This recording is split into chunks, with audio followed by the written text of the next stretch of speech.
श्रीमान् वेङ्कटनाथार्यः कवितार्के केसरी वेदान्ताचार्यवर्यो मे सन्निधत्तां सदा हृदि गुरुभ्यः तद्गुरुभ्यश्च नमो वाकमदीमहे वृणीमहे च तत्राद्यौ दम्पती जगदाहम्पति ज्ञानानन्दमयं देवं निर्मलस्फटिकाकृतिम् आधारं सर्वविद्यानां हयग्रीवमुपास्महे वेदान्तगुरुमुखार्जितवागीशपदारविन्दमुदुपालिं श्रीब्रह्मतन्त्रकलिजिन्मणिमालां वन्दिशीयसुमहार्गाम् श्रीविष्णुचित्तकुलनन्दनकल्पवल्लीं श्रीरङ्गराजहरिचन्दनयोगदृश्यां साक्षात् क्षमां करुणया कमलामिवान्यां गोदामनन्यशरणः शरणं प्रपद्ये.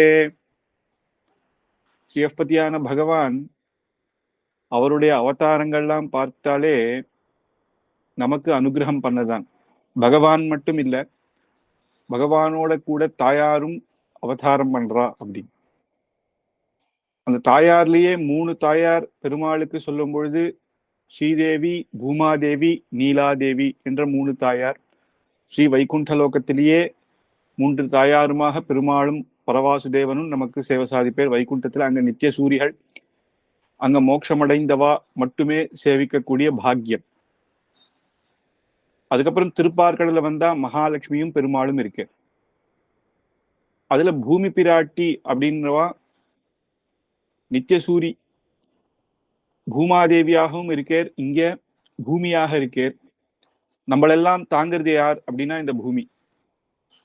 சாக்ஷாத் வராக அவதாரம் பகவான் எடுத்ததே பூமியை காப்பாத்துதான். ஹிரண்யாக்ஷன் பூமியை எடுத்துட்டு போயிடுறான் அப்படின்னு உடனே வராக அவதாரத்துல அவனை வதம் பண்ணி பூமியை ரட்சித்து கொடுக்குறார். அப்ப பூமி பிராட்டி முதல்ல என்ன சொல்றா அப்படின்னா, என்ன ரட்சிக்கிறது இருக்கட்டும், என்ன ரட்சிச்சிடுவேன்னு தெரியும். ஏன்னா ஒரு தாயார் தானே, கண்டிப்பா பெருமாளுக்கு அவ்வளவு இது இருக்கும், என்ன ரட்சிச்சிடுவேன்னு தெரியும்.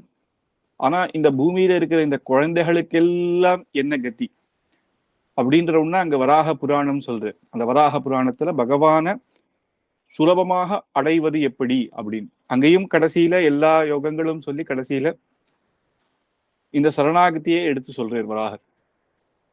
யார் ஒருத்தன் நம்ம சரணாகதி பண்றானோ கடைசி காலத்துல நான் அவனுக்கு அந்திம ஸ்மரணையும் கொடுத்து அவனை ரட்சிப்பேன் அப்படின்ற அந்த சர்ம ஸ்லோகத்தோட வராகர் சொல்றேன்.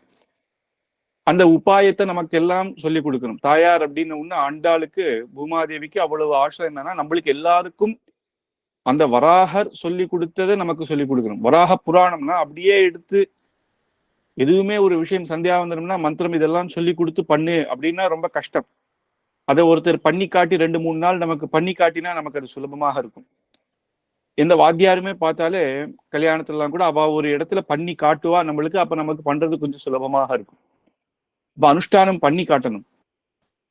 அப்ப பூமாதேவி என்ன பண்ணனா, தானே கோதாதேவியாக ஆண்டாளாக அவதரித்து நமக்கு எப்படி பகவான் அடையிறதுன்ற அந்த சுலபமான உபாயத்தை அந்த 30 நாள் விரதம் இருந்து நமக்கு 30 பாசுரத்தோட நமக்கு காட்டுறா.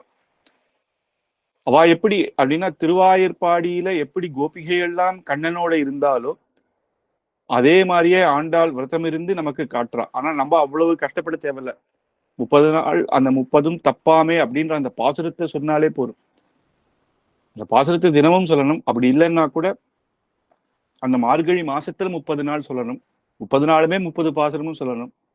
அதுவும் முடியலன்னா பெரியவா என்ன வச்சிருக்கா, அன்னைக்கு அந்தந்த நாள் பேரே அந்த பாசுரத்தோட தானே ஆரம்பிக்கிறது, அந்த பாசுரமாவது சொல்லணும் அப்படின்னு. ஐயைந்தும் ஐந்தும் அறியாத மானிடரை வையம் சுமப்பதும் வம்பு அப்படின்னு இந்த 30 பாசுரம் தெரியாதவாள் இந்த பூமி சுமப்பதே வம்புன்ட்டார். ஏன்னா இது மத்த எதுக்கு சொல்லலையேனா, அந்த பூமாதேவியே தானே ஆண்டாளாக அவதரித்து நமக்கு இவ்வளவு பண்ணி காட்டியும் அந்த 30 பாசுரம் கூட தெரிஞ்சுக்கலன்னா எப்படி? ஆண்டாள் இருப்பது போல் பக்தியோட இருந்து பகவானை அடைவது அப்படி கூட வேணாம். அந்த 30 பாசுரம் சொன்னாலே போரும் அப்படின்னா, அப்படி நமக்கு காட்டினதுனால தாயார ஆச்சரியமா சுவாமி தேசிகன் நீங்க அனுபவிச்சு கோதாஸ்துதின்னு பண்ணிட்டு, சுவாமி தேசிகனுடைய ஸ்தோத்திர பாட்டங்கள்லாம் பார்த்தாலே அந்தந்த பெருமாளை பத்தி சொல்லும்போது ஆச்சரியமா பண்றாரு. காமாசிகாஷ்டகம், தயாசதகம், ஹயக்ரீவ ஸ்தோத்திரம் அப்படின்லாம் பண்றாரு. ஆனா இந்த 3 ஸ்லோகத்துக்கு மட்டும்தான் கோதாஸ்துதி, ஸ்ரீஸ்துதி, பூஸ்துதி, கோதாஸ்துதி, ஸ்துதி அப்படின்னு வருது. மற்றதுக்கெல்லாம் ஸ்தோத்திரம்னு வரும். இல்ல 50, 100ன்னா பஞ்சாஷத், தயா சதகம் அப்படின்னு எல்லாம் சொல்றாரு. கருட தண்டகம் அப்படின்னு வருது. அந்த ஸ்துதி அப்படின்னாலே ஸ்ரீரங்கம், இகாராந்தகா ஸ்ரீலங்கா அப்படின்னு கோதா ஸ்துதி ஸ்ரீ ஸ்துதி அப்படின்னு அந்த தாயார சொல்வதனாலே அந்த 3 பேர் அதை தனியா அழகா அப்படி வச்சிருக்கேன். இது முக்கியமான 3 ஸ்லோகங்கள். ஸ்ரீஸ்துதி பூர்த்தியாக நம்ம அனுபவிச்சோம். இது கோதாஸ்துதி. சுவாமி தேசிகனுக்கு அப்பேற்பட்ட பக்தி ஆண்டாள் இடத்துல அப்படின்னு நமக்கு இங்க தெரியுது. தனியா கோதாஸ்துதி அப்படின்னு பண்றாரு. அதே போல ஆண்டாளுக்கு எப்படி இல்லாம சுவாமி தேசிகனுக்கு அனுகிரகம் பண்றா அப்படின்னு ஒவ்வொரு ஸ்தோத்திரமே என்னன்னா அந்தந்த பெருமாள் சுவாமி தேசிகனுக்கு பண்ண வைக்கிறார் அப்படின்னு. ஆழ்வார்களும் அப்படின்னு பார்த்தாலும் அந்தந்த திவ்யதேச பெருமாள்கள் ஆழ்வார் மூலமாக தனக்கு பாசுரங்களை பண்ண வைக்கிறது போலே அவ்வளவு ஆசை. திருவேங்கடமுடைய தயாசதகம் நீர் தேசிகன் பண்ணணும் அப்படிங்கிறார். வரதராஜ பஞ்சாசத் பண்ணணும், தேவநாயகன் அப்படின்னு ஆச்சரியப்படும் போது ஆண்டாளுமே சுவாமி தேசிகன் அனுகிரகித்து இந்த கோதாஸ்துதி பண்ணிக்கணும் அப்படின்னு. இந்த கோதாஸ்துதி எல்லா பெருமாள் திவ்ய தேசத்துல பார்த்துக்கலாம். ஆண்டாளுடைய அவதாரம் தான் விசேஷம். என்ன சொல்ல வரா அப்படின்னா அர்ச்சாவதாரத்தினுடைய பெருமையை சொல்ல வந்த அவதாரம். சீதாதேவி ருக்மணி தேவி எல்லாம் மகாலட்சுமியினுடைய அவதாரமாக இருந்தாலும் அவா கல்யாணம் பண்ணிண்டு பெருமாளோட நமக்கு அனுகிரகம் பண்ணது விபவாவதாரத்துல. விபவம் சீதாதேவினா ராமர், ருக்மணி கிருஷ்ணன் அப்படின்னு. ஆனா இங்க கோதாதேவியோ விபவம். ஆனா ஈடுபாடு பூரா அர்ச்சாவதாரம். வடபத்திரசாயின் இடத்திலேயே கண்ணனிடத்திலேயே, அந்த கண்ணன் அப்படின்னா கூட அர்ச்சாவதாரம். ரங்கநாதனியே ஆசைப்பட்டு கண்ணனாக நினைச்சு ரங்கநாதனியே ஆசைப்பட்டு ரங்கநாதனியே அங்க கல்யாணம் பண்ணிக்கிறதுனால ஆண்டாள் ரங்கமன்னாராக அர்ச்சாவதாரமாக நம்ம சேவிக்கிறோம். அப்ப இதுல இருந்து என்ன தெரியறதுன்னா அர்ச்சாவதாரம் வேறே விபவாவதாரம் வேறே அப்படின்னு ஒரு க்ஷணம் கூட நம்மளால நினைச்சிடக்கூடாது. அதனாலதான் பெரியவா சொன்னப்போ இது என்னத்தால ஆன விக்கிரகம் அப்படின்னு கேட்கக்கூடாது. இது தங்கத்தினாலயா வெள்ளினாலயா? அது பாத்திரமா இருக்கும்போது அது வெள்ளியாக இருந்திருக்கலாம். எப்போ பகவான் பிரதிஷ்டை பண்ணியாச்சோ அது சாட்சாத் பகவான். அப்ப அர்ச்சாவதாரம் அப்படின்னாலே விபவாவதாரம் மாதிரிதான். அதனாலதான் ஆச்சாரியர்கள்லாம் அந்த காலத்துல நம்ம திருவாராதனம் பண்ண போது பார்த்தோம்னா அர்க்கியம் பாத்தியம் ஆச்சமனம் அதெல்லாம் சமர்ப்பிக்கும் பொழுதே நேரடியா பெருமாள் எப்படி நேரம் இருந்தேரோ அந்த மாதிரி மனசுல வாங்கிதான் சமர்ப்பிப்பா. ஏன்னா அவளுக்கு தெரியும் அந்த அர்ச்சாவதாரத்தினுடைய பெருமை எப்படின்னு. நேரையே பெருமாளே உட்கார்ந்தா கூட நமக்கெல்லாம் பயம் வந்துடும். அதனாலதான் அர்ச்சாமூர்த்தியாக நமக்கு இருந்து எப்பயும் எப்ப வேணாலும் இன்னைக்கு கூட போய் நம்ம சேவிக்கலாம். அத்தனை திவ்ய தேசங்கள்ல ரொம்ப தூரம் போய் கஷ்டப்பட்டு திருமலைக்கு போகணும்னு அவசியம் இல்லை. பக்கத்திலேயே அந்தந்த ஊர் பக்கத்துல அத்தனை திவ்ய தேசங்கள் ஆழ்வார்கள் பாடி நமக்கு கொடுத்துருக்கா. அந்தந்த ஒவ்வொரு பெருமாளும் ஒவ்வொரு விதமாக அனுபவிச்சுன்னு கொண்டாடுறோம். அப்படி ஒவ்வொரு பெருமாள், ஏன்னா பகவானுடைய அழகுன்றது அப்பேற்பட்ட அற்புதத்தை எல்லாம் ஒரே திருமேனிலேயே கொடுத்துட்டோம்னா நம்மளால சேவிக்கவும் முடியாது, மயங்கி கீழே விழுந்துடும். அதனால அந்தந்த அர்ச்சையில ஒரு ஆச்சரியமான அற்புதத்தை நமக்கு காட்டு. நடை அப்படின்னா ஸ்ரீரங்கம் அப்படின்னு, கொடை அப்படின்னா காஞ்சிபுரம் அப்படின்னு ஒவ்வொரு இடத்துல அந்த விசேஷமான முடி அப்படின்னு சொல்லும் பொழுது திருநாராயணபுரம், வடை அப்படின்றது திருவேங்கடமுடியான் அப்படின்னு அந்தந்த இடத்துல ஒவ்வொரு விசேஷத்தோட அனுபவத்தோட பெருமாள் நமக்கு அனுகிரகம் பண்றது. அதே போல தாயார் ஸ்ரீ விஷ்ணு சித்தர் அப்படின்ற பெரியாழ்வாருக்கு அவதரித்த ஆண்டாள் சுவாமி தேசிகன் அங்க இருக்கும் பொழுது, ஸ்ரீவில்லிபுத்தூர் இருக்கும் பொழுது, அப்போ அந்த காலம் பெரியவா சொல்லுவா என்னன்னா துவாதசி அன்னைக்கு சாயங்காலமோ மறுநாளோ நமக்கு மௌன விரதமா இருப்பா. அந்த சமயத்துல அப்ப யாரு கூடயும் பேச மாட்டா, பகவத் தியானம் பண்ணிட்டு அவ இருப்பா. அப்போ தாயார் ஏழ்றாம், ஆண்டாளும் ரங்கமன்னாரும் அந்த சமயத்துல எழுதும் பொழுது அந்த தாயார் அந்த வெளில வர்ற அந்த அழகு இருக்கு இல்லையா, அந்த ஊர்ல ஆண்டாளுக்கு அவ்வளவு அழகு. பக்கத்திலேயே பெருமாள் இருந்தா கூட பெருமாளோட ஆண்டாள் அவ்வளவு அழகா நமக்கு சேவை சாதிப்பான். அந்த ஆண்டாளை ஸ்மரிச்சுண்டு அப்படியே அந்த இடத்திலேயே இந்த மங்களாசாசனம் பண்ணேர் அப்படின்றது விசேஷம் கோதாஸ்துதி. அப்படி தாயார் அன்னைக்கு சுவாமி தேசிகன் இடத்துல எப்படி முதலாழ்வார்கள் 3 பேரும் கோவிலுக்குள்ள வரல, அவ மறுநாள் காத்தால் தான் கோவில் திறப்பான்னு அன்னைக்கு ராத்திரி அவ இங்கேயே வெளியிலேயே இருந்தப்போ எப்படி உலகளந்த பெருமாள் சேவை சாதித்து அங்கேயே அந்த முதல் திருவந்தாதி, 2ஆம் திருவந்தாதி, 3ஆம் திருவந்தாதி ஏற்பட்டதோ அதே போல அங்க ஆண்டாள் அந்த சமயத்துல ராத்திரி போய் பெருமாள் சேவிக்கலாம், ஆண்டாள் சேவிக்கலாம் நினைக்கும் பொழுதே பிரதோஷ காலம், அந்த சமயம் பிரதோஷ காலம், அந்த சந்தியாவந்தனம் பண்ணிட்டு பிரதோஷ காலத்துல யாரு கூடயும் பேச மாட்டா, மௌனமா இருப்பா பெரியோர்கள். அதை முடிச்சுண்டு அங்க உள்ள போய் சேவிக்கிறதுக்கு முன்னாடியே, ஏன்னா கோவில்கள்ல பிரதோஷம் கிடையாது, அந்த உற்சவம் அதே சமயத்துல நடக்கும். ஆண்டாளும் ரங்கமன்னாரும் ஏழ்ற அந்த அழகை பார்த்துட்டு அங்கேருந்தே சுவாமி தேசிகன் இந்த மங்களாசாசனம் பண்றாரு. அப்படி ஆண்டாள் தானே வந்துட்டாலாம், அங்க வந்து சுவாமி தேசிகன் முன்னாடி இருந்து அவருக்கு சேவை சாதிக்கணும் அப்படி. அதனால இன்னைக்கும் இப்பயும் இந்த காலத்திலயும் மார்கழி மாசம் 30 நாள் ஆண்டாள் தாயாருக்கு வந்து சுப்பிரபாதம் என்னன்னா கோதாஸ்துதி தான் பார்க்கணும். நம்ம வந்து இங்கேயே அனுபவிச்சிருக்கோம். காஞ்சிபுரத்துல 365 நாளும் தேசிக ஸ்தோத்திர பாடம் கேட்காத வரதன் இல்லை. மந்திர புஷ்பத்திலேயே தேசிக ஸ்தோத்திர பாடம் உண்டு. ஒரு சில ஸ்லோகங்கள் சொல்லுவா. அதுக்கப்புறம் பார்த்தோன்னா ஆண்டாள் சன்னதியில தான் 30 நாளும் மார்கழி மாசத்துல எவ்வளவு அன்னன்னைக்கு அந்தந்த பாசுரம். அப்புறம் தான் முதல் திருவாராதனத்துலதான் சுப்பிரபாதமே கோதாஸ்துதின்னா ஆண்டாளுக்கு சுவாமி தேசிகனிடத்தில் எப்பேற்பட்ட அனுகிரகம் அப்படின்னும், சுவாமி தேசிகனுக்கு ஆண்டாளிடத்தில் எப்பேற்பட்ட பக்தின்னும் அதிலே நம்ம பார்க்கலாம். அது மட்டும் இல்ல, அத்தியனோத்சவம் அப்படின்ற இடத்துல வந்து ஆழ்வார்களை எல்ல பண்ணி அத்தியனோத்சவம் அந்த முதல் 10 நாள் அடுத்த 10 நாள் அப்படின்னு திருவாய்மொழி திருநாள் அப்படின்னு நம்ம பண்ற வழக்கம். அதுலயும் அங்க வந்து ஸ்ரீரங்கத்துல வந்து சுவாமி தேசிகன் தான் நின்று போனதை நடத்தி கொடுத்ததுனால நிறைய திவ்ய தேசங்கள்ல சுவாமி தேசிகன் ஏழ பண்றது உண்டு. அதே போல ஸ்ரீவில்லிபுத்தூர்ல அந்த 20 நாளும் சுவாமி தேசிகன் உள்ள ஏழி ஆச்சரியமா ஆழ்வார்களோட அதுக்கப்புறம் சுவாமி தேசிகன் எழுதி அப்பேற்பட்ட அற்புதமான அத்தியனோத்சவம் நடக்கும். அந்த மாதிரி நிறைய திவ்ய தேசங்கள்ல சுவாமி தேசிகன் எழுறது உண்டு.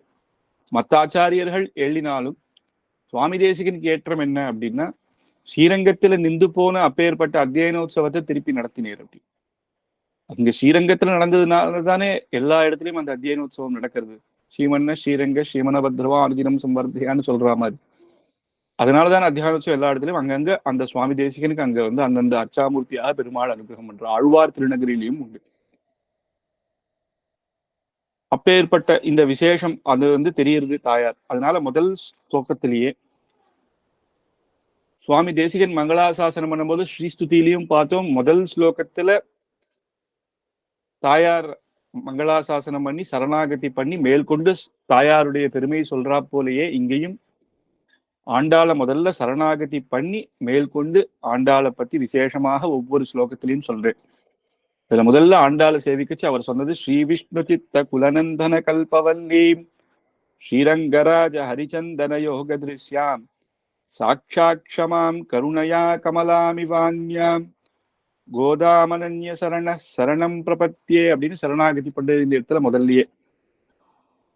இங்க என்னன்னா முதல்ல இந்த ஸ்லோகத்துல எடுத்த உடனேயே தாயாருடைய அவதாரம், அடுத்தது தாயாருடைய அவதாரத்து காரணம் விசேஷம் என்ன, தாயார் அவதரித்தது காரணம் என்ன அப்படின்றது ரெண்டாவது.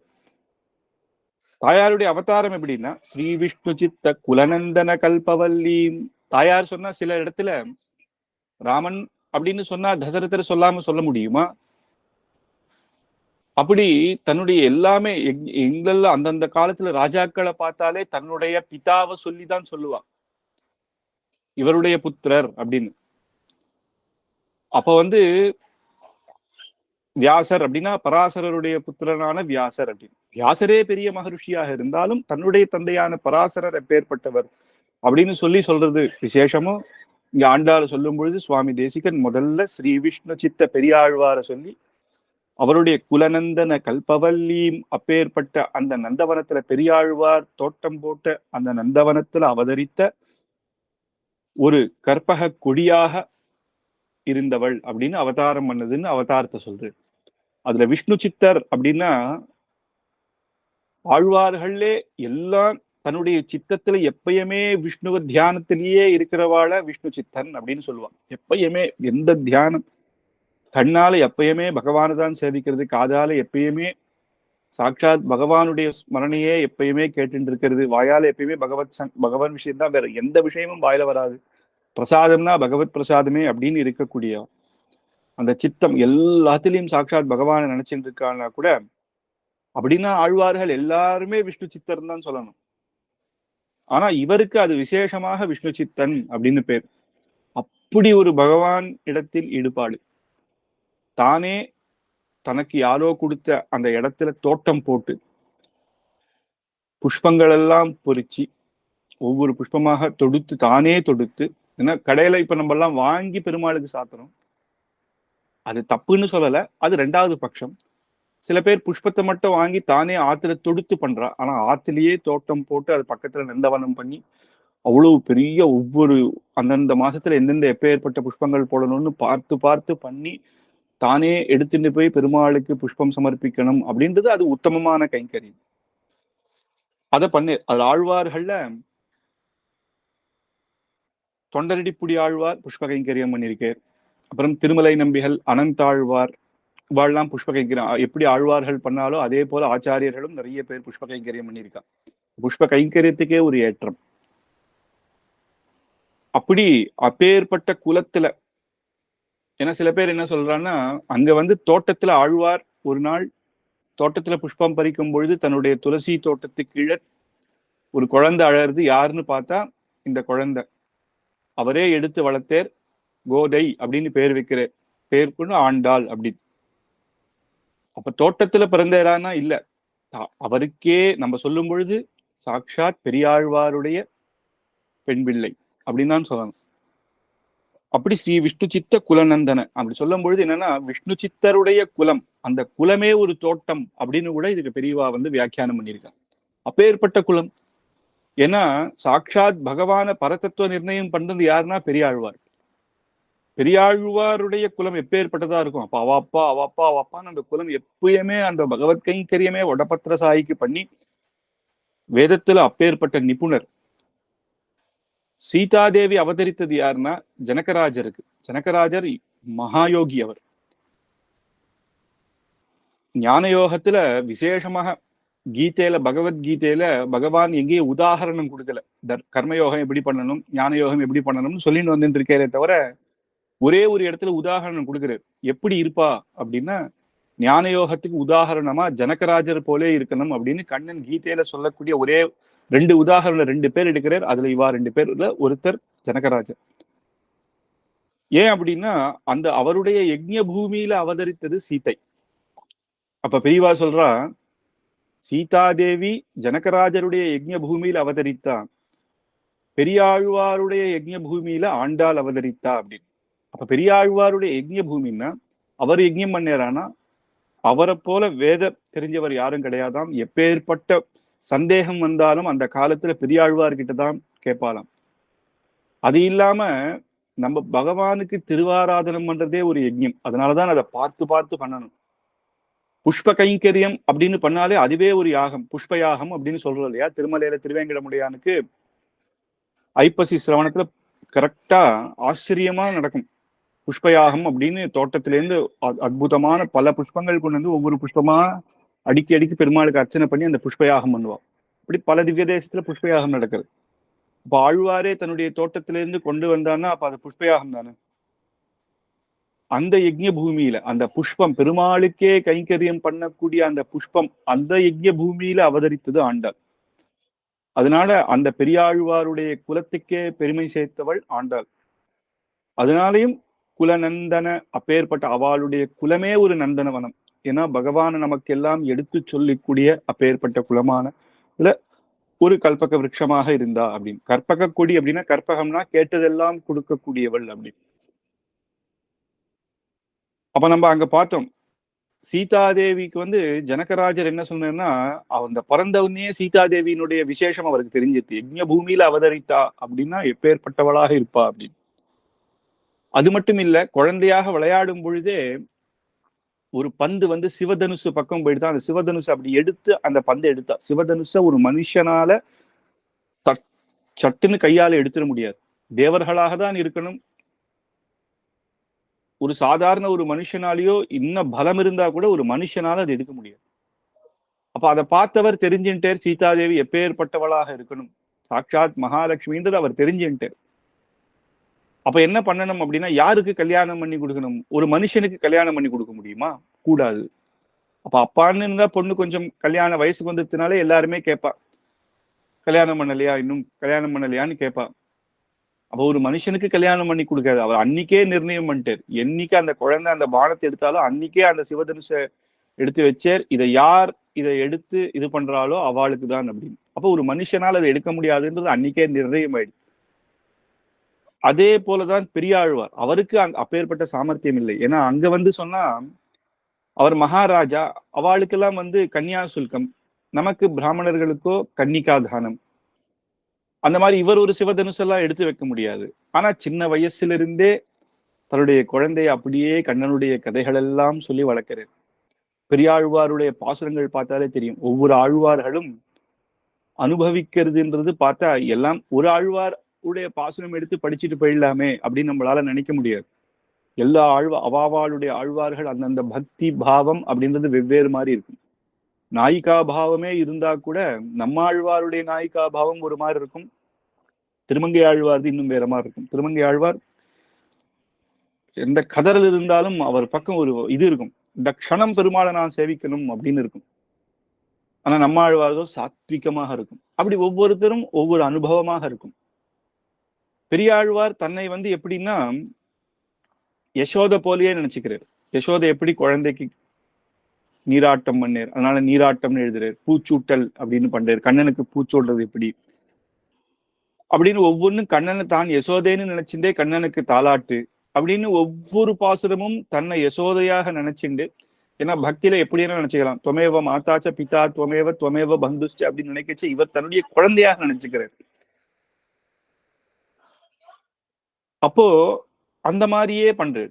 அதுல குலசேகர ஆழ்வாரும் பார்த்தா கண்ணன் மேல ஈடுபாடு அதிகம். அவர் எப்படி பண்றாரு அப்படின்னா அவர் தேவகி மாதிரி பண்றாரு.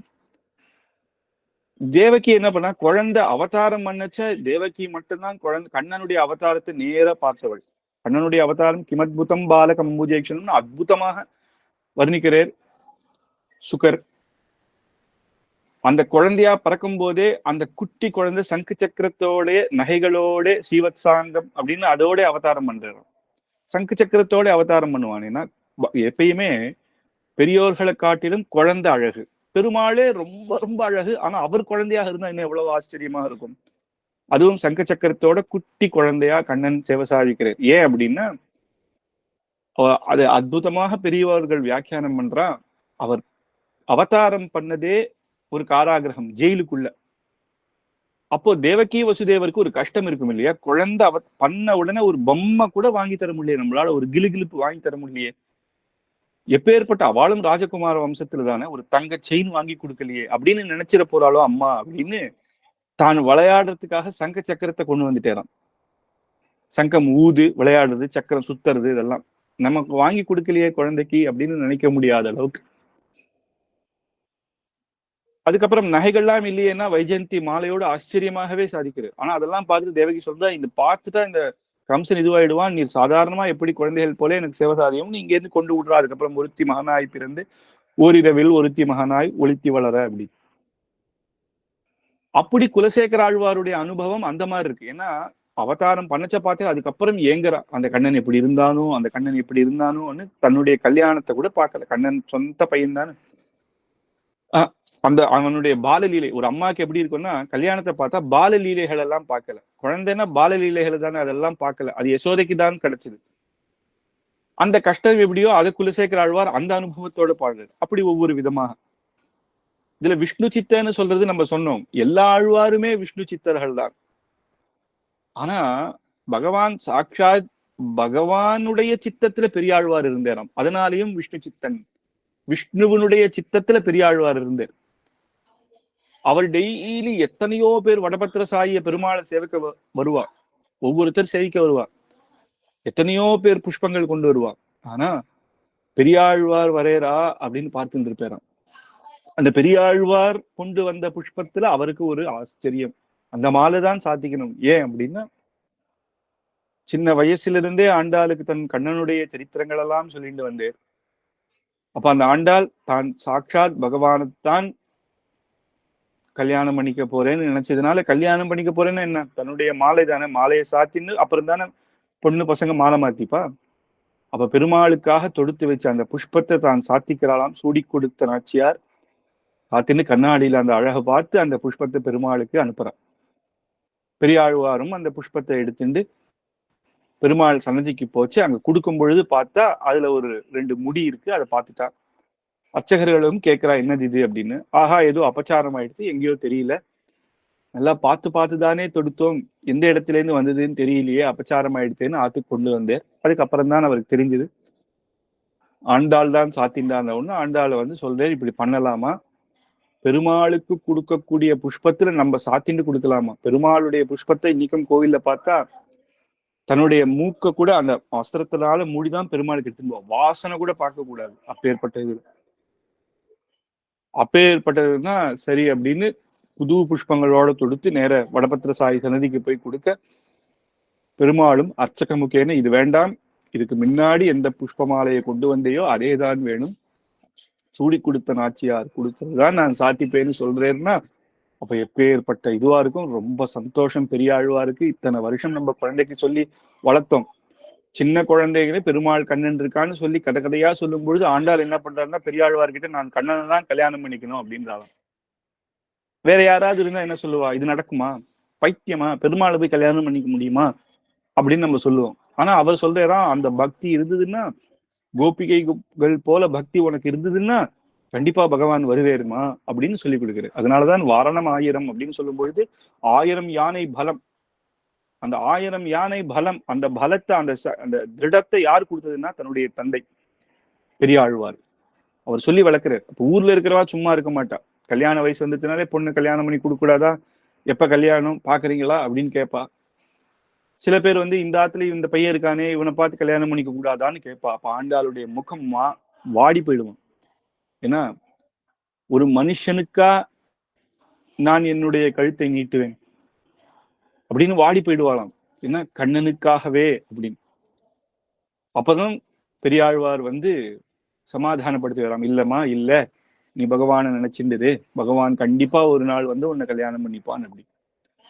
அதுக்கு என்ன சொல்றா அப்படின்னா ஆண்டாள், நான் யாருக்கும் ஒரு மனுஷனுக்கு நான் கழுத்தை நீட்ட மாட்டேன். ஏன் அப்படின்னா, ஒரு பகவான் அந்த ஒரு எப்படி யஜ்ஞத்துக்காக எடுத்து வச்ச திரவியங்கள், யஜ்ஞத்துல தேவதைகளுக்கு சமர்ப்பிக்க வேண்டிய திரவியங்கள் உயர்ந்ததாக நம்ம ஆத்துல ஆச்சாரமாக எடுத்து கணத்து தீர்த்தத்தெல்லாம் பண்ணி வச்சிருக்கோம். அத ஒரு நாய் வந்து மூந்து பார்த்தா எப்படி அப்படின்னு, ஒரு நரி அப்படின்ற அந்த பாசுரத்துல வரும். என்ன அப்படின்னா, அந்த மூந்து எடுத்துக்கின்னு போறது இல்லை, அப்படியா அந்த பகவானுக்கே தன்னுடைய ஆத்மாவை சமர்ப்பிக்கணும், தன்னுடைய சரீரத்தையும் சமர்ப்பிக்கணும் திடமா இருக்கும் பொழுது ஒரு சாதா ஒரு மனுஷனுக்கா அப்படின்னு. அதே போலதான் சீதாதேவியும் சொல்றான். அப்ப சொல்லும் பொழுது எப்படி அதனாலதான் அங்க வந்து ஜனக மகாராஜர் தன்னுடைய வில்ல வச்சுட்டார், ஒரு மனுஷனால இந்த இது பண்ணக்கூடாது அப்படின்னு. சீதாதேவியும் ராமருக்கும் பட்டாபிஷேகம் நாளைக்கு அப்படின்னு ஒன்னும் ஆச்சரியமான அலங்காரத்துல அங்க உள்ள ஒரு சிம்ஹாசனத்துல அற்புதமா ரத்னங்கள் மணிகள் எல்லாம் போட்டு 2 பேரும் உட்கார்றான். அந்த இடத்துல சுமந்திரர் வந்து பார்த்து அது ஆச்சரியமா விசேஷமான ஒரு சர்க்கம். எப்படி இருக்கா பெருமாளும் தாயாரும் சீதாதேவியும் ராமனும் அப்படின்றது. நாளைக்கு பட்டாபிஷேகம் அப்படின்னா எப்படி நகைகள்லாம் போட்டு பட்டு வஸ்திரங்கள்லாம் போட்டு. அப்ப சீதாதேவி சொல்றாளாம், உண்மை இந்த மாதிரி கோலத்துல பாக்கணும்ன்றது எனக்கு ஆசை இல்லை. பெருமாளுக்கு எப்படி பட்டுன்னா அப்ப தாயாரும் எப்படி இருப்பா, சீதாதேவிக்கும் அவ்வளவு நகைகள் தான். நான் உண்மை எப்படி பார்க்கணும்னா யஜ்ஞசாலையில பார்க்கணும் அப்படிங்கிறா. யஜ்ஞசாலையில எப்படி உக்காந்துட்டு இருக்கா அந்த பெருமாள், எப்படி அந்த இடத்துல யஜ்ஞசாலையில நகைகள்லாம் போட்டு பட்டு வஸ்திரம் எல்லாம் போட்டு சாதா வேஷ்டி கிருஷ்ணாஜலத்தினோட இருக்கணும், அந்த மாதிரி நான் பார்க்கணும் அப்படிங்கிறா. ஏன் அப்படின்னா சுவாமி பெரியவாச்சான் பிள்ளை சொல்றார், ஏன்னா தான் ஜனக மகாராஜருடைய குமார்த்தியாச்சு அப்படின்னு. ஏன்னா அவ அப்பா எப்பயுமே யஜ்ஞம் தான் பண்ணிட்டு இருப்பார். அப்ப தன்னுடைய அப்பா எப்படி இருக்காளோ தன்னுடைய பர்த்தாவும் அதே மாதிரி இருக்கணும் அப்படின்னு தான் ஆசைப்படுவா. அந்த மாதிரி அதே மாதிரி இங்க வந்து இப்பேற்பட்ட யஜ்ஞத்துக்கு உபகாரமாக தேவர்களுக்கு இருக்கக்கூடியத ஒரு நாய் வந்து முகுந்து பார்த்தான் ஆண்டாள் சொல்றாளே அப்படின்னா, ஏன்னா பெரியாழ்வாருடைய பெண்ணாச்சே, பரதத்துவ நிர்ணயம் பண்ணதே பெரியாழ்வார். பாண்டியன் கொண்டாட பட்டரவிதான் வந்தான் என்று அப்படின்னு சொல்லும் பொழுதே லோகத்துல எல்லாரும் யார் பரபிரம்மம் அப்படின்னு சொல்றாரு. பாண்டிய ராஜா சபைக்கு கூப்பிடுறான் பெரிய பெரிய வித்வான்கள் எல்லாம், ஒவ்வொருத்தர் ஒவ்வொன்னு அவாவா குல தெய்வம் எல்லாத்தையும் சொல்றா. மேல ஒரு பெரிய பரிசு கட்டி வச்சுட்டான். யார் சொல்றப்ப இது கீழே உழதோ அவாதான் பரதத்துவம்னு சொல்லி, அவர்தான் பரபிரம்மம்னு சொல்லி இந்த காணிக்கைகள் எல்லாம் அவருக்கே கொடுப்பேன் அப்படின்னு. நாராயணன் அப்படின்னு எப்ப பெரியாழ்வார் சொன்னாரோ அது வந்து கீழே உழுந்துதான். அது கீழே உழுந்ததுன்னா உடனே எல்லாரும் விட்டுருவாளா? உடனே எல்லாரும் வாதத்துக்கு வந்தா. இதுக்கு முன்னாடி நம்ம பார்த்தோம், இவர் எப்பேற்பட்டவர், வேதம் அற்புதமாக அறிந்தவர் அப்படின்னு அந்த வேதத்தை எல்லாம் எடுத்து காட்டி, பிரமாணத்தை எடுத்து காட்டி வாதம் பண்ணி ஜெயிக்கிறேன். அதுக்கப்புறம் தான் யானை மேல கொண்டாடுறேன், சாட்சாத் பகவான் கருட சேவையில எதிரவரேர் அப்படின்னு. இதுல என்னன்னா, ஸ்ரீ விஷ்ணு சித்த குலநந்தன கல்பவல்லீம் அப்படின்னு சொல்லும் பொழுது கல்பசூத்திர வியாக்கியானம் அப்படின்னு சுவாமி பெரியாழ்வார் பண்ணியிருக்கார். வேதங்களுக்கெல்லாம் வேதத்தை வைத்து எங்கெங்கெல்லாம் யஜ்யம் பண்றாளோ அது கல்பசூத்திரத்துல என்னென்ன யஜ்யம் எப்படி பண்ணணும்னு இருக்கு. அதுக்கு வியாக்கியானம் பண்ணி விஸ்தாரமா எப்படியாக பண்ணணும் அப்படின்றது பெரியாழ்வார் பண்ணியிருக்காரு. அதனால கல்பசூத்திர வியாக்கியானம் அதையும் சேர்க்கிற மாதிரி அந்த பெரியாழ்வாருடைய பெருமையையும் சேர்த்து அந்த ஒரு குலத்துல அவதரித்த கல்பவல்லி அப்படின்னு சகலத்தையும் கொடுக்கக்கூடிய தாயார் அப்படின்னு தாயாருடைய அவதாரத்தை முதல் ஸ்லோகத்துல முதல் வரியிலேயே இங்க எடுத்து சொல்றேன். அதனால எப்படி ஜனக மகாராஜர் யஜ்ய பூமியோ இவரதும் யஜ்ய பூமி தான். அவர் எப்படி யஜ்யாகாதிகள் பண்ணேரோ இவர் அந்த யஜ்யத்துக்கு கல்பசூத்திரம் என்ற வியாக்கியானங்கள் அற்புதமாக பண்ணியிருக்கேன். அந்த சீதாதேவி போலேயே இந்த கோதாதேவியும் அப்படின்றத எடுத்து காட்டுது. இரண்டாவது அவதார ரகசியம் ஸ்ரீ ரங்கராஜ ஹரிச்சந்தன யோக திருஷ்யாம் அப்படின்னு சாட்சாத் ரங்கராஜனான ஸ்ரீரங்கத்துக்கு ராஜாவான ரங்கநாதன ஹரிச்சந்தனம். அவர் ஒரு ஹரிச்சந்தனம். எத்தனையோ மரங்கள் இருக்கு, அதுங்கிட்ட நான் போக மாட்டேன்னு ஹரிச்சந்தனத்துல எப்படி படர்ந்து தான் ஒட்டிண்டு இருக்கா அப்படின்றா போல ரங்கநாதனையே ஆசிரியித்து இருக்கா அப்படின்றது காட்டு. எப்படி நம்ம பார்த்தோமோ இந்த ஆத்மா நமக்கு எல்லாம் தெரிஞ்சுக்க வேண்டிய ஒரு விஷயம் என்ன அப்படின்னா, அகம் ஆத்மா ந தேகோஸ்மி. இந்த தேகம் அப்படின்றது நான் கிடையாது, இது எப்பயுமே இந்த சரீரம் போகக்கூடியது. ஆனா இந்த ஆத்மா நித்தியம், நான் ஆத்மா. இந்த ஜென்மால போனாலும் இந்த ஆத்மா வேறொரு சரீரத்தை எடுத்துக்கும் அப்படின்றதுனால அதுதான் முக்கியம். இந்த ஆத்மாவும் இந்த சரீரமும் விஷ்ணு சேஷகா, சாட்சாத் பகவானுக்கு சேஷனாக, பகவானுக்கு கைங்கரியம் பண்ணக்கூடியவனாக, பகவானுக்கு தாசியனாக, பகவானும் பகவானோட தாசியர்களுக்கும் தாசனாக இருப்பேன் அப்படின்றதை எப்பயுமே நம்ம சொல்லணும். அதை காட்டும்படியாக இந்த அவதாரத்தை நமக்கு எல்லாம் நம்ம எல்லாருமே ஜீவாத்மா தான் சரணாகதி பண்ணி பகவானை அடையணும் அப்படின்னு தானே பண்ணி காட்டுறான். அதுதான் முக்கியம். சந்தியாவந்தனம் ஒரு வாத்தியார் அப்படியே அர்க்கியம் உடுப்பா அப்படின்னு வாயால அப்படியே அர்க்கியம் பண்ணிடு அப்படின்னு 3 வாட்டி அர்க்கியம் பண்ணிடுன்னு சொன்னா எப்படி பண்ணணும்? யாருக்கு தெரியும்? அந்த சொம்பை இப்படி வச்சுக்கணும், தன்னுடைய ஹிருதயத்துக்கு எதிர வச்சுக்கணும். அப்படி அர்க்கியம் விடும் பொழுது கொஞ்சம் எக்கி அப்படியே தன்னுடைய மனசுல இருந்து அப்படி விடணும் அப்படின்றது சொன்னா தானே தெரியும். சொன்னா மட்டும் தெரியாது, அதை பண்ணி காட்டணுமோ. எப்படி வாத்தியார் பண்ணி காட்டுவாளோ அப்படி தாயார் அவ்வளவு அனுகிரகம் பண்ணணும் அப்படின்னு நமக்கெல்லாம் இருந்து அந்த 30 நாள் நோன்பு தான் இருந்து பண்ணி காட்டுறா. அப்படி எப்படி ஒரு ஜீவாத்மா பகவானை போய் சேரணும். அந்த ஒவ்வொரு பாசுரமும் அப்பேற்பட்ட ஆசிரியர். நம்மளே 2 வருஷமாக அகோபில மடத்துல மைசூர்ல நம்ம 30 நாள் பாசுரங்கள் பெரிய பெரியவாள்லாம் ஏபிஎன் சுவாமிலாம் இங்க உபன்யாசம் பண்ணியிருக்கா. அதனால நமக்கு தெரியும் அந்த பாசுரமும் ஒவ்வொன்றும் அது சாரம், வேத சாரம். அதெல்லாம் அப்படி அந்த பெருமாளை அடையிறது, அதை காட்டுறதுக்காகவே இந்த அவதாரம் அப்படின்றது. நமக்கால் அன்றோல் நமக்காக அன்றோ ஆண்டாள் இங்கு அவதரித்தாள் அப்படின்ற பெரிய ஆச்சாரியர்கள். ஆண்டாளுடைய அவதாரம் இருக்கு. பகவானை கல்யாணம் பண்ணிக்கவான்னா தான் யார்? பூமாதேவியினுடைய சாட்சாத் அவதாரம். ஸ்ரீ வைகுண்டத்துல ஸ்ரீதேவி, பூமாதேவி, நிலாதேவியாக தான் எப்பவுமே பகவான் சேவை சாதிக்கிறார்.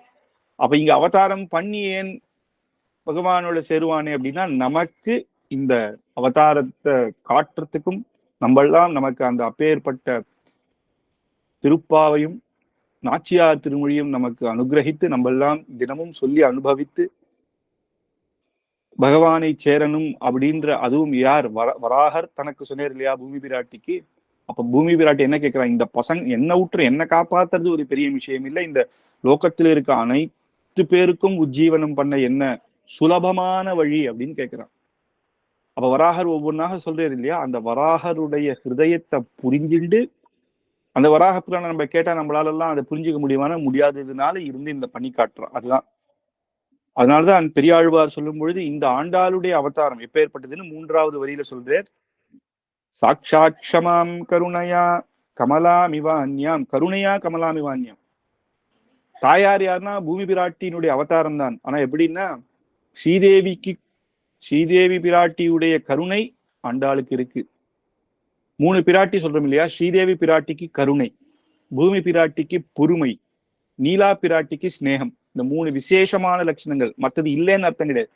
அப்ப ஆண்டாளுக்கு கருணை இல்லையா அப்படின்னு கிடையாது. விசேஷமா என்னன்னா ரொம்ப பொறுமை. ஏன்னா பூமி அப்பேற்பட்ட பொறுமையா இருக்கா. நம்ம இத்தனை பேர் இருக்கோம், திடீர்னு போர் போடுறோம், இருக்கிற ஜீவராசிகள் எல்லாம் அழிக்கிறோம், சாப்பிட்றோம், மரத்தெல்லாம் வெட்டுறோம். அதுவுமே அந்த பூமி தேவியுடைய குழந்தைகள் தானே. ஒரு குழந்தை நல்லா இருந்து இன்னொன்னு குழந்தை நல்லா இல்லைன்னா அம்மா சந்தோஷமாக இருப்பாளா? எல்லாருமே உஜ்ஜீவிக்கணும் தானே நினைப்பா. ஆனா நம்ம இப்படி இருந்தாலும் பொறுமை பொறுமை பொறுமைன்னே இருக்கா இல்லையா. அப்ப பூமி பிராட்டிக்கு பொறுமையான குணம் அதிகம். அப்ப இந்த ஸ்ரீதேவி பிராட்டி, பூமி பிராட்டி, நீலாதேவி பிராட்டியுடைய அனைத்து குணங்களுமாக சேர்த்து ஆண்டாளுக்கு இருக்கின்றதுனால கருணையா கமலாமிவான்யாம் ஸ்ரீதேவி தாயார் போலே கருணை. அப்ப சொல்லும் பொழுது பூமி பிராட்டி போலே பொறுமை அப்படின்னு சொல்லல, சாக்ஷாத் க்ஷமாம் அப்படிங்கிறது. ஏன்னா இது சாக்ஷாத் பூமி பிராட்டி தான் இது அப்படின்னு பூமி பிராட்டியுடைய அவதாரம். ஸ்ரீதேவி பிராட்டியினுடைய கருணையும் நீலாதேவி பிராட்டியினுடைய ஸ்நேகமும் சாக்ஷாத் க்ஷமாம். அந்த சாக்ஷாத் இங்க வந்து பூமி பிராட்டினுடைய பொறுமை அப்படின்னு சொல்லாம சாக்ஷாத் சாக்ஷாத் பூமி பிராட்டியே அப்படின்னு சொல்லி அந்த இடத்துல சொல்லும் பொழுது பெரியாழ்வார் குழந்தை அவதாரம் பண்ண உடனே சொல்றாராம், பின்னை கொள் நிலைமாமகள் கொள் திருமகள் கொள் பிறந்திட்டால். யாருன்னு சொல்ல இந்த குழந்தையோடைய வைபவத்தை ஒவ்வொரு நாளும் பார்த்து பார்த்து பெரியாழ்வாருக்கா தெரியாது இது யார் அப்படின்னு. பின்னை கொள் அப்படின்னா நீலா பிராட்டியோ, நிலைமாமகள் கொள் பூமி பிராட்டியோ, ஸ்ரீதேவி பிராட்டியோ யாருன்னு சொல்ல அந்த அந்த குணத்தை பார்த்து சொல்றேன். வழக்கச்சை எப்படி வளர்க்கிறேன்னா, ஒரு மகள் தன்னையுடைய உலகம் நிறைந்த புகழால் திருமாமகள் போல் வளர்த்தேன். ஒரு திருமாமகள் ஸ்ரீதேவி பிராட்டி போல வளர்த்தேறான். உலகமே புகழ்ற மாதிரி. எப்படின்னா, எப்படி ருக்மணி பிராட்டியை வளர்த்ததுலயே சின்ன குழந்தையிலேயே பக்கத்துல எல்லாரும் கண்ணனை பத்தி சொல்ல ஆரம்பிச்சுட்டா. அதனால கண்ணனுக்கு முதல்ல கடிதம் போடும் போதே என்ன சொல்ற ருக்மணி பிராட்டி, பார்க்கவே இல்லை, இது வரைக்கும் பார்த்ததே இல்லை கண்ணனை. ஆனா ஸ்ருத்வா குணான் புவன சுந்தராக, கேட்டே தெரிந்தேன் நீர் யார், இந்த புவனத்திலேயே சுந்தரமானவர்னு ஆச்சரியமாக எப்படி சொல்றாலோ, கிருஷ்ணனுடைய கதைகளே கேட்டு வளர்ந்தவர் ருக்மணி பிராட்டியோ, ஸ்ரீதேவிதான சாட்சாத் ஸ்ரீதேவிதான ருக்மணியை அதே போலயே நான் வளர்த்தேன். திருமாமகள் போல் வளர்த்தேன். சின்ன குழந்தையிலேயே கண்ணனுடைய சரித்திரங்கள் எல்லாம் சொல்லி வளர்த்தேன். எப்படி சாட்சாத் கண்ணன் சங்கநாதம் பண்ணி ருக்மணி தேவியம் கல்யாணம் பண்றானோ அதே போலதான் பெரியாழ்வார் குமாரியான ஆண்டாளையும் சாட்சாத் கண்ணன் ரங்கநாதன் கல்யாணம் பண்ணிக்கிறார். அதனால செங்கன்மால் தான் கொண்டு போனான், அவனே செங்கன்மால், அவளுக்காகவே வளர்த்தேன், அவனுடைய விசேஷ குணங்களையே சொல்லி வளர்த்தேன், கடைசியில அவனே கொண்டு போனான் அப்படின்னு. அதனால சாட்சாட்சமாம் பூமி பிராட்டியினுடைய சாட்சாத் வைபவமான பெருமாள் தாயார் ஸ்ரீதேவி தாயாரோட மறு உருவமும் கருணையிலே அப்படின்னு சொல்றக்கூடியதாக இருக்கா. கோதா மனன்ய சரண சரணம் பிரபத்தியே. அப்பேற்பட்ட இந்த கோதாதேவியினுடைய சரணத்துல அனன்ய சரணகா, வேற யாரும் கதி இல்லை, அதனால உன்னுடைய திருவடியிலே சரணமடைகிறேன். வேறு யாரும் கதி இல்லை அப்படின்னா இந்த தேவர்கள் அந்த தேவர்கள்னு மட்டும் கிடையாது, அவளாலையும் மோட்சத்தை கொடுக்க முடியாதுன்னு கிடையாது, பெருமாளும் சேர்த்து சொல்றீங்க. ஏன்னா அப்பேற்பட்ட கண்ணன் கீதையில என்ன சொல்றது, சர்வதர்மான் பரித்தியஜ்ய மாமேகம் சரணம் ரஜான்னு தன்னுடைய திருவடியில வந்து சரணாகதி பண்ண அவனே மோட்சம் கொடுக்கிறான்னா, ஆனா மோட்சம் சரணாகதி பண்றதுக்குன்னு சில குணங்கள் உண்டு. ஆனுகூல்யஸ்ய சங்கல்பம் அப்படின்னு பகவானுக்கு இஷ்டப்படி நம்ம நடந்துக்கணும். பிராத்திகூல்யஸ்ய வர்ஜனம், பகவானுக்கு பிடிக்காதது நம்ம பண்ணவே கூடாது. மகாவிஸ்வாசம் இப்படிலாம் இருந்தாதான் சரணாகதியை பண்ண முடியும். பகவான் கிட்ட போய் நமக்கெல்லாம் சரணாகதி பண்ணியிருக்கோம், பகவானுக்கு பிடிச்சதே பண்ணணும்னா ஒரு சந்தியாவந்தனம் கூட நம்ம பண்றது இல்லை. 3 வேளை சந்தியாவந்தனம், அதுவும் சமயத்தோட கரெக்டா அந்தந்த காலத்துல பண்ணணும். காலாதீத பிராயஷ்சித்த அர்க்கியத்தோட பண்ணக்கூடாதுன்னா, சின்ன விஷயமே இப்படி ஆயிடுச்சுன்னா பகவானுடைய வேதத்துல சொன்னதெல்லாம் பார்த்தா நம்ம அனுஷ்டானத்துல ஒண்ணுமே கிடையாது. பிராத்திகூல்யசே வருது, அவனுக்கு பிடிக்காதது பண்ணக்கூடாதுன்னா அவனுக்கு பிடிக்காதது மட்டும்தான் நம்ம பண்ணிட்டே இருக்கோம். அப்படி இருக்கும் பொழுது நம்ம எங்க, அப்ப அவன் முன்னாடி சரணாகதி பண்ண கூட எப்ப பெருமாள் ஐயோ இவன் வந்திருக்கானா அப்படின்னு இப்படி திரும்பிடுறான். அதனாலதான் முதல்ல ஸ்ரீஸ்துதியில முதல் ஸ்லோகத்துல தாயாருக்கு சரணாகதி பண்ணார். தாயார் வந்து நம்ம குழந்தை வந்திருக்கான், என்ன பாவம் பண்ணா என்ன பரவாயில்ல, அவனை அனுகிரகம் பண்ணிதான் ஆகணும் அப்படிங்கிறான். சரின்னு இந்த பக்கம் திரும்புறார். இப்ப அவனை பார்க்க முடியல, எதிர வந்துட்டான். இப்ப இங்க பூமி பிராட்டி சாட்சாத் இங்க வந்து கோதாதேவி சரணாகதி பண்றது. இப்ப சொல்றா, இல்ல இவனுக்கு நீ சரணாகதி கொடுத்தா வேற என்ன பண்றது, எதிர பாக்குற. அப்போ அவளுடைய கட்டாட்சம் நம்ம மேல உழடுது. அதனால இந்த புருஷகார பிரபத்தியோட தாயாரோட முன்னிட்டு தான் சரணாகதி பண்ணணும்னு எப்படி பாஷ்யக்காரர் காமிச்சு கொடுத்தேரோ அதே போல அந்த கோதாதேவிக்கு வேற யாரும் இல்லை அப்படின்னு சொல்லும்பொழுது பெருமாளும் உள்பட நேரடியா அவனை போய் சரணம் அடைகிறதுக்கான அப்பேற்பட்ட யோக்கியத்தையும் எனக்கு இல்லை. ஆனா தாயாருடைய வாத்சல்ய குணம் அப்பேற்பட்டது. நம் குழந்தை அப்படின்றதுனால தான் அனுகிரகித்தா அப்படின்னு. அப்படி பெரியாழ்வார் எப்பேற்பட்டவர் அப்படின்னு சொல்லும் பொழுது சாமவேதம் நான் மலர் கொண்டு உன் பாதம் நன்னாள் அப்படிங்கிற நான் மலர் அந்த புஷ்பத்தினால மந்திர புஷ்பம் பண்றோம் இல்லையா, 4 வேதத்தை சொல்லி பெருமாளுக்கு புஷ்பத்தை சமர்ப்பிக்கணும். அப்படி நான் பண்ண முடியாத நாள் எனக்கு நாளே கிடையாது. அப்படி நான் போய் அன்னைக்கு பெருமாளுக்கு புஷ்பம் சமர்ப்பிச்சிட்டேன்னா அந்த நாள் தான் அப்பேற்பட்ட நாள் அப்படின்னு சொல்றேன். அப்படி அந்த பெருமாள் அந்த பெரியாழ்வாருடைய பெண். அதனாலதான் எல்லா பாசுரத்தையும் முடிக்கும் பொழுது பற்றபிரான் கோதை சொன்ன அப்படின்னும் விஷ்ணு சித்தன் கோதை சொன்னேன்னு சொல்றான்னா ஆச்சாரியனாகவும் தன் அப்பாவே தனக்கு ஆச்சாரியனாகவும் இருக்கேன். அவர் சொல்லி கொடுத்து நான் வந்து இப்ப பண்றேன். ஆழ்வார்கள்லயே பெரியாழ்வார் அப்படின்னு சொல்றதுக்கு காரணம் இதுதான். ஏன்னா பகவானே வந்து இவர் எப்ப வருவேன், பகவானுக்கே இவர் மங்களாசாசனம் பண்ணார். எல்லாரும் நம்ம போனா நம்ம நல்லா இருக்கணும்னு இவர் வந்து பல்லாண்டுன்னு பெருமாளுக்கு பண்ணார். அது மட்டும் இல்ல, பெருமாள் தன் குழந்தையாக பாவித்து ஒவ்வொரு பாசுரங்களும் பண்ணார். பெருமாளுக்கே மாமனார் ஆனார். ஆண்டாள் சுடி கொடுத்த நாச்சியார் கல்யாணம் பண்ணியதுனால தான் மாமனார் ஆனார்.